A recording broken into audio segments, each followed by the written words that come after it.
اللہ تعالیٰ نے اپنے کلام مجید کے اندر ارشاد فرمایا وَأَقِمِ الصَّلَاةَ لِذِكْرِي، میرے لیے، میرے دھیان کو رکھنے کے لیے، میری طرف خیال کو رکھنے کے لیے تم نماز پڑھو۔ میرا خیال رکھنے کے لیے، میری طرف دھیان رکھنے کے لیے تم نماز پڑھو۔ بیٹا بیان سنے بعد نماز کھڑتے نا تب پیچھے چلے گا۔ ہاں،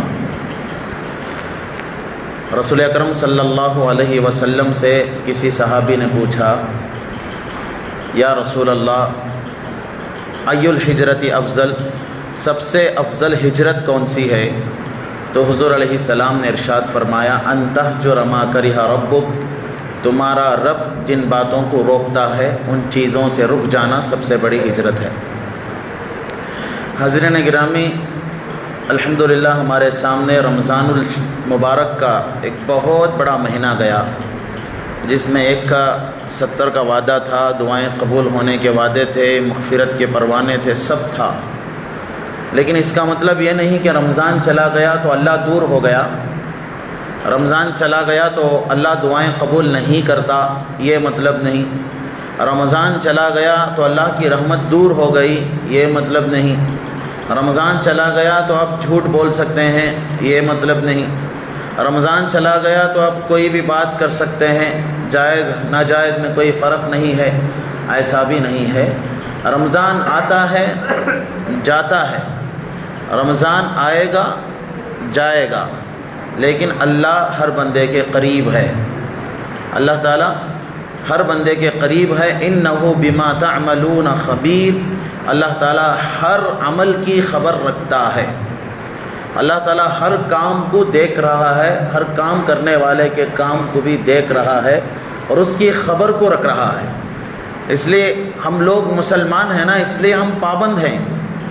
ہم لوگ صرف رمضان کے پابند نہیں، رمضان کے بعد بھی ہم پابند رہیں گے۔ جب تک موت نہیں آئے گی تب تک مسلمان پابند رہے گا۔ حج کے ایام میں حاجی بولنا، رمضان میں روزے دار بولنا، محرم میں محرم بولنا، صرف اتنا مسلمان نہیں ہے۔ سال کے 12 مہینے زندگی کا پورا وقت مسلمان پابند ہے اور پابند رہے گا اور اسے رہنا ہی چاہیے۔ اس لیے کہ دنیا سجن المؤمن، مومن کے لیے دنیا قید خانہ ہے۔ قید خانے میں الگ قوانین ہوتے ہیں، وقت پہ کھانا، وقت پہ سونا، وقت پہ کام کرنا، وقت پہ کیا ہے جھاڑو دینا، وقت پہ دھونا، برتن صاف کرنا، کپڑے پاک صاف رکھنا، پاک صاف پہننا۔ جیل کے کچھ قانون ہوتے ہیں نا، ایسے ہی یہ بھی ایک جیل کی طرح ہے۔ ہمارے لیے حرام پہ پابندی ہے، حلال کی اجازت ہے، ہمارے لیے جھوٹ کی پابندی ہے، سچ پہ چلنا چاہیے، ہمارے لیے دھوکے پہ پابندی ہے، امانت کا خیال رکھنا چاہیے۔ یہ تمام چیزیں ایک مسلمان کے لیے فرض ہیں، اس پر چلنا بہت ضروری ہے۔ بہت سارے لوگوں کے دماغ میں بھائی نماز رمضان میں تھی اب رمضان میں نہیں، ایسا نہیں، 5 وقت نماز میں۔ یہی تو ہم غلطی کرتے ہیں، یہی تو بہت بڑی غلطی کرتے ہیں۔ عید الفطر کی نماز پڑھنے کے بعد یہی مسلمان سے ایک سب سے بڑی غلطی ہوتی ہے، جو پورا رمضان روزہ رکھ کر، پورے تراویحاں پڑھ کر، پوری نمازیں پڑھ کر، جھوٹ سے بچ کر، سب چیزوں سے بچ کر، سب چیزوں کی پابندی کر کے، جیسے ہی رمضان ہوا، جیسے ہی شیطان سب کھل کے آ گئے، اس وقت یہ بھی ان کے ساتھ مل جاتا ہے، یہ بھی ان کے ساتھ مل جاتا ہے، یہ بھی بے نمازی بن جاتا ہے، یہ بھی جھوٹ کا پابند ہو جاتا ہے، سب وہ تمام چیزیں جن چیزوں کو چھوڑ دیا تھا ان چیزوں کا پابند بن جاتا ہے۔ وہی بات ماننی پڑے گی، رمضان میں روزے تھے اب روزے نہیں ہیں، بات ماننی پڑے گی، رمضان میں تراویح تھی اب تراویح نہیں ہے۔ لیکن کچھ چیزوں کی پابندی ہٹ جانے سے مسلمان کا نا پابند ہونا یہ کوئی ضروری نہیں ہے، اس لیے پابند ہونا ضروری ہے۔ اس لیے ارادے کرو بھائی، ہمارے لیے مرتے دم تک نماز فرض تھی اور رہے گی، اور یہ مرتے دم تک نماز ہم پڑھتے رہیں گے، ہم اس نماز کو نہیں چھوڑیں گے، کیونکہ آسمان سے جن چیزوں کو اللہ نے فرض کیا ہے مکمل طریقے پر، اسلام کی جو 5 بنیادیں ہیں، کلمہ شریف کے بعد دوسری بنیاد ہی نماز ہے، دوسری ہی بنیاد نماز ہے۔ آپ ماشاءاللہ یتیموں کا خیال کر رہے ہیں، بیواؤں کا خیال کر رہے ہیں، مسکینوں کا خیال کر رہے ہیں، غریبوں کا خیال کر رہے ہیں، آپ اپنے مال کیا حق ادا کر رہے ہیں، لیکن اپنی جان کا کیا حق ادا کر رہے ہیں؟ اپنے جسم کا کیا حق ادا کریں؟ جسم کی زکوٰۃ کہاں دیا آپ نے؟ مال کی تو زکوٰۃ دے رہے ہیں، بہت اچھے انسان ہیں آپ، مسجد کا بھی خیال کرتے ہیں، مدرسہ کا بھی خیال کر رہے ہیں، ہر چیز کا، ہر ایک بندے کا آپ خیال کر رہے ہیں، لیکن جان کا خیال، جان کی زکوٰۃ، جان کے حقوق، جسم کے حقوق. ان اللہ اشتری من المؤمنین انفسهم واموالهم بان لهم الجنہ. تمہارے مال کو بھی اللہ نے جنت کے بدلے خرید لیا، تمہاری جان کو بھی اللہ نے جنت کے بدلے خرید لیا ہے. ہمارے جان اور ہمارا مال کب کا جنت کے بدلے خریدا جا چکا ہے، لیکن مال تو ہم نے لٹایا، لیکن جان کہاں؟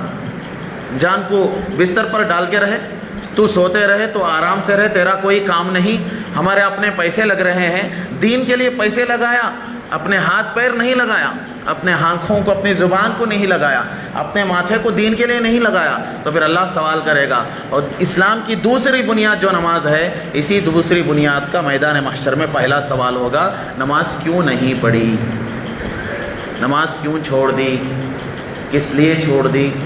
عذر بتانا پڑے گا ہم کو. ارے بہت سارے عذر ہیں جس میں نماز اللہ تعالیٰ معاف فرما دیتا ہے.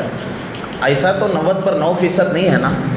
سب کے لیے عذر، سب کے لیے بیماری، سب کے لیے چھوٹ نہیں ہے نا. یہاں تک کہ تم سو کر، تمہارا دھیان اچھا ہے، سو کر پڑھ سکتے ہو تو نماز پڑھو. لیٹ کر ہی نماز پڑھو، تو پھر بیٹھ کر پڑھنا ہی ہوگا. بیٹھ کر تو پڑھنا ہی ہوگا، معاف نہیں. کھڑے ہو کر تو پڑھنا ہی ہوگا، معاف نہیں. لیٹ کر نماز معاف نہیں تو کھڑے ہو کر کیسے نماز معاف ہو گئی؟ کیسے نماز معاف ہو گئی بھائی؟ اتنا ایمان ہمارا کمزور ہو گیا، ہم اتنے کمزور طاقت بن گئے. اللہ کے آگے ہم، اللہ کی دی ہوئی احکام، دی ہوئی شریعت کے آگے اتنے کمزور پڑ گئے کہ نہ پیسہ لگتا ہے، نہ جان لگتا ہے، نہ مال لگتا ہے. ایسی عبادت کے سامنے ہم لوگ کمزور پڑ گئے. ہم نماز نہیں پڑھ پا رہے 5 وقت کی. 5 وقت کی نماز، 50 وقت کی نماز کے آگے 5 وقت کی نماز فرض تھی. ہم 5 وقت کی نماز فرض تھی تو اس کی ہم نے پابندی نہیں کی، پھر کس کی پابندی کریں گے؟ ارے نماز ہی کی پابندی نہیں کی ہم نے تو پھر کس بات کی پابندی کریں گے؟ آفسوں کی پابندی ہو رہی ہے ماشاءاللہ، دکان کی پابندی تو ہو ہی رہی ہے. روزانہ ایک دفعہ کھانا چھوٹ گیا تو بے چین ہو جاتے ہیں. 3 ٹائم کھانا تو برابر کھا رہے ہیں، 5 ٹائم کی نماز، وہ بھی 10-10 منٹ کی نماز ہم نہیں پڑھ پا رہے ہیں. تو پھر کیا کر پائیں گے ہم لوگ؟ ہم اپنی قوم کے لیے کیا کریں گے جب اللہ کے لیے ہم 5 وقت نماز ہی نہیں پڑھ پا رہے؟ اس لیے سب بہانے چھوڑو، اس لیے نماز کی پابندی کرو. نماز چھوڑ گئی اللہ معاف کر دے گا، چھوڑ دے گا، یہ اللہ کے اوپر ہے. پوچھے گا اللہ پہلے نماز کیوں نہیں پڑھی، اور کوئی بہانہ، کوئی جواب نہیں، کوئی عذر نہیں، تو پھر سزا ملے گی. سزا ضرور ملے گی، پنشمنٹ کے بغیر آپ کو آگے نہیں بڑھنے کی اجازت، آگے بڑھنے کی اجازت ہی نہیں ملے گی. اس لیے رمضان میں تو پابندی تھی ماشاءاللہ. ارے رمضان کے بعد بھی پابند رہو، رمضان کے بعد بھی پابند رہو. نفس کو ہم نے خدا بنایا، حقیقی خدا کو خدا نہیں بنایا. قرآن مجید کی آیت ہے افرأیت من اتخذ الہہ ہوا. اللہ کے نبی آپ دیکھتے نہیں ان لوگوں کو جو اپنے ہی نفس کو معبود بنا لیے ہیں. افانت تکون علیہ وکیلا، تم ان کی ذمہ داری کیا لے سکتے ہو جو اپنے نفس کی مانتا ہے، اللہ کی نہیں مانتا. صبح کا وقت ہے، فجر کی اذان ہو رہی ہے، ہم بستر کو ایک طرف لپیٹ کر، ایک طرف سے اوڑھ کر ہم سو رہے ہیں آرام سے. ارے کیا اللہ رسول، کون جانتا ہے کیا اللہ رسول؟ اللہ رسول کیا چیز ہے؟ اس لیے نفس کے حوالے کر دیا اپنے آپ کو. یہ اللہ قرآن کے اندر ارشاد فرما رہا ہے، اے نبی آپ نہیں دیکھتے ان لوگوں کو جو اپنے ہی نفس کو اپنا معبود بنا لیے ہیں، اپنے ہی نفس کے تابع ہو گئے. کیا آپ ایسے لوگوں کو نہیں دیکھتے؟ میں ایک مثال سے بتا دوں. مولانا روم نے کئی 100 سال پہلے کہا تھا، فرعون بھی تو خدا کا دعویٰ کیا تھا، فرعون نے بھی تو خدائی کا دعویٰ کیا تھا. ارے ہم بھی تو فرعون کے دعوے سے کچھ کم نہیں ہیں. حضرت مولانا روم نے کہا اس بات کو آپ سمجھنے کی کوشش کریں، فرعون نے خدائی کا دعویٰ کیا تھا، ہم بھی اپنے نفس کے اوپر فرعون سے کچھ کم نہیں ہیں. میں مثال سے سمجھا دوں. فرعون کے پاس لشکر تھا، فوج تھی، فرعون کے پاس غلام تھے، فرعون کے پاس محل تھا، فرعون کے پاس کاس پیسہ تھا، فرعون کے پاس جو ہے باندیاں تھی، غلام تھے، جائیداد تھی، سلطنت تھی.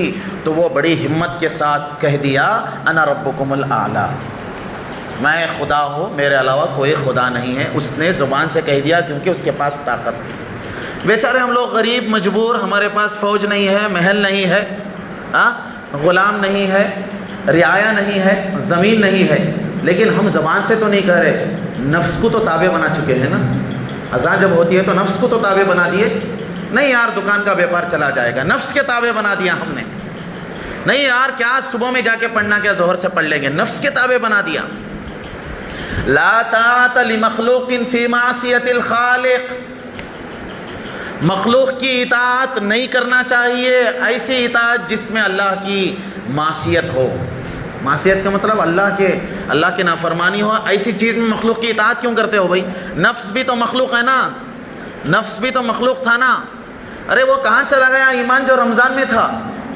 رمضان میں آسان تھا دکان بند کر کے آ جانا، یا دکان میں کسی نوکر چاکر کو چھوڑ کے آ جانا، بڑا آسان تھا کیونکہ آپ کا روزہ کمزور پڑ جاتا تھا، اس لیے آپ نماز کو آ گئے. ارے جب روزہ کمزور پڑتا تھا نماز کو آ گئے، اب ایمان کمزور پڑ رہا ہے کیوں نماز کو نہیں آتے؟ تب روزہ کمزور پڑ جاتا تھا، تب روزے میں طاقت کم ہو جاتی تھی، روزے کا پاور ختم ہو جاتا تھا. فلاں کسی عالم نے کہہ دیا تھا، فلاں کسی خطیب نے کہہ دیا تھا کہ تم روزہ رکھ کر بھی نماز نہیں پڑھو گے تو فائدہ نہیں. تب تمہیں اس کا فائدہ نظر آ رہا تھا کہ روزہ چھوڑ کر روزہ رکھ کر میں نماز نہ پڑھو تو پھر فائدہ کیا ایسے روزے کا؟ تو پھر ایمان رکھ کر نماز کیوں چھوڑ رہے ہو؟ ایسا ایمان کا کیا فائدہ؟ یہ تو بھی تو سوچو، یہ بھی تو فائدے والی بات ہے نا. ارے ایمان پہلے تھا نا، روزے سے پہلے تمہارا ایمان تھا، تم نے کلمہ پڑھا تھا، اشہد ان لا الہ الا اللہ واشہد ان محمد رسول اللہ. روزے سے پہلے تم نے کلمہ پڑھا تھا نا، تو پھر کیوں نماز چھوڑ دی؟ کلمہ کمزور پڑ رہا ہے اس کی فکر نہیں ہے کیا؟ ایمان کمزور پڑ گیا اس کی فکر نہیں ہے کیا؟ اس ایمان کے بغیر ہم جنت میں نہیں جا سکتے، اس ایمان کے بغیر ہم جہنم سے نہیں بچ سکتے. ارے یہ تو ہمارا کمزور پڑ گیا نا. تو بات بالکل صاف صاف معلوم ہو رہی ہے، ہم مطلبی عبادت کر رہے تھے رمضان میں. اللہ ہمیں 1 کا 70 دینے والا ہے، ہمیں کچھ ملنے والا ہے. ارے کیوں رمضان کے بعد نہیں ملے گا؟ کیا جو ہاتھ دعا کے لیے اٹھتے ہیں وہ اللہ دعا رمضان میں آپ کی قبول کر رہا ہے، رمضان کے بغیر قبول نہیں کرے گا. جو کھانا رمضان میں کھانے کو دیتا تھا وہ رمضان کے بغیر نہیں دے گا کیا؟ جو صحت تمہیں رمضان میں ملی تھی وہ رمضان کے بغیر نہیں ملے گی کیا؟ رمضان کے بعد نہیں ملے گی کیا؟ ارے 11 مہینے رمضان رہ کر 1 مہینہ خالی نہیں، 1 مہینہ رمضان 11 مہینے خالی ہیں. 11 مہینے کھلا رہا ہے، پلا رہا ہے، سلا رہا ہے، صحت دے رہا ہے، عافیت دے رہا ہے، عزت سے آپ کو نواز رہا ہے. رمضان میں نوازا تو کیا اور نہیں نوازے گا؟ ایمان کمزور ہو گیا نا ہمارا. نماز چھوٹی تو ایمان کمزور ہو گیا، اور اسی ایمان کی کمزوری نے ہمیں اور بھی دین کے احکام سے دور کرتا چلا گیا.